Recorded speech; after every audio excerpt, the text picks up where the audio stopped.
క్రీస్తు యేసునందు మిక్కిలి ప్రియమైనటువంటి సహోదరి సోదరులారా, దేవునికి అసాధ్యమైనది ఏమీనూ లేదు.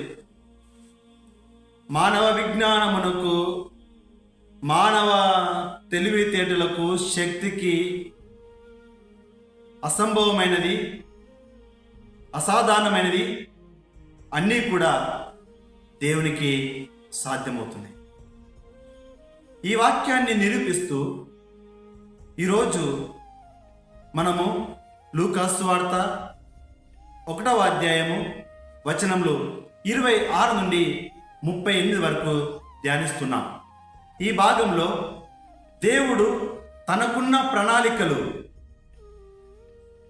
కన్య మరియ యందు తనకున్న చిత్తాన్ని నెరవేర్చడానికి గబ్రియేలు దూతను కన్య మరియ వద్దకు పంపిస్తున్నారు.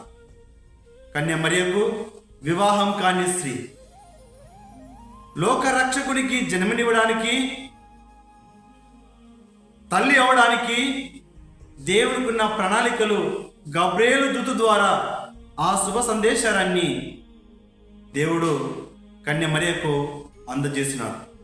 ఈ సందేశం గబ్రియేలు దూత కన్య మరియకు అందజేసినప్పుడు ఆమె సందేహించింది, ఇది ఎలా సాధ్యమవుతుంది?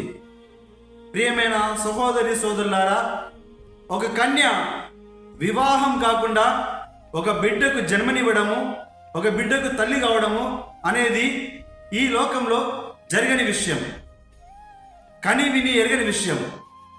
కానీ ఈ అసాధ్యమైన ఈ కార్యము ఎలా జరుగుతుంది అని చెప్పేసి తల్లి మరియమ్మ దూతను ప్రశ్నించినప్పుడు దూత పలుకుతున్న వాక్కులు, ఇదిగో పవిత్రాత్మ నీపై వెంచేయును, సర్వోన్నత శక్తి నిన్ను ఆవరించును, అందుకు ఆ కుమారుడు దేవుని కుమారుడు అని పిలువబడను.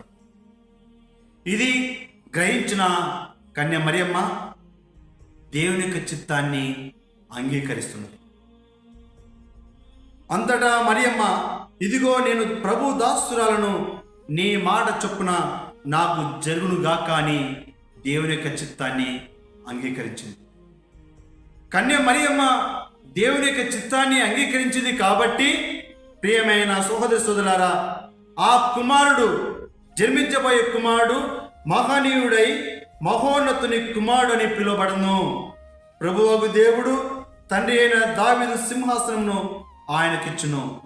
తల్లి మరియమ్మ దేవుని చిత్తాన్ని అంగీకరించింది కావున లోకరక్షకునికి తల్లి అయినది. ప్రియమైన సోదర సోదరులారా, కాబట్టి ఈ భాగం ద్వారా దేవునికి అసాధ్యమైనది ఏమీ లేదు అని నిరూపిస్తున్నాము. అదేవిధంగా గత ఆదివారము ఇలాంటి ఒక సంఘటన మనం ధ్యానించున్నాము. అబ్రహాము, సారాను వారు కడు వృద్ధులు, దేవుడు వారికి సంతానం భాగ్యమునిచ్చి దీవిస్తున్నారు. ఆదికాండము 16వ అధ్యాయము 6వ వాక్యంలో అబ్రహాము దేవుని నమ్మాను, ఆ నమ్మకంను బట్టి దేవుడు అబ్రహామును దీవించను. అదేవిధంగా ఎలిజబెతమ్మ, జకరియా వారు కూడా కడు వృద్ధులు, ఆ దంపతులను ప్రభు దీవిస్తున్నారు. వారిద్దరూ దేవుని దృష్టిలో నీతిమంతులై ఆయన ఆజ్ఞలకు బద్దులై జీవించారు. కాబట్టి దేవుడు వారిని కూడా సంతాన భాగ్యంతో దీవించారు. ప్రియమైన సోదరులారా, ఇలాంటి ఒక వ్యక్తి మనం చూస్తున్నాము. యోబుకు కష్టం వచ్చినా, యోబుకు నష్టం వచ్చినా, అనారోగ్య సమస్యలు వచ్చినా యోబు అంటున్నాడు, దేవుడిచ్చాడు, దేవుడు తీసుకున్నాడు.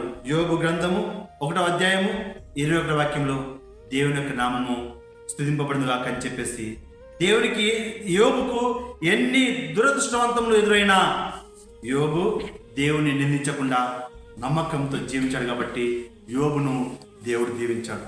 ప్రియమైన సోదర సోదరులారా, ఎన్ని తలచినా, ఏది అడిగినా జరిగేది నీ చిత్తమే ప్రభువా, జరిగేది నీ చిత్తమే. నా చిత్తం కాదు ప్రభువా, నీ చిత్తం నాలో జరిగనివ్వండి. నా చిత్తం కాదు ప్రభువా, నీ చిత్తం నాలో నెరవేర్చమని చెప్పేసి ప్రార్థిస్తూ దేవుని యొక్క చిత్తానికి లోబడి జీవించుదాం. బాలయేసు మనందరినీ ధారాళంగా దీవించుగాక. ఆమేన్.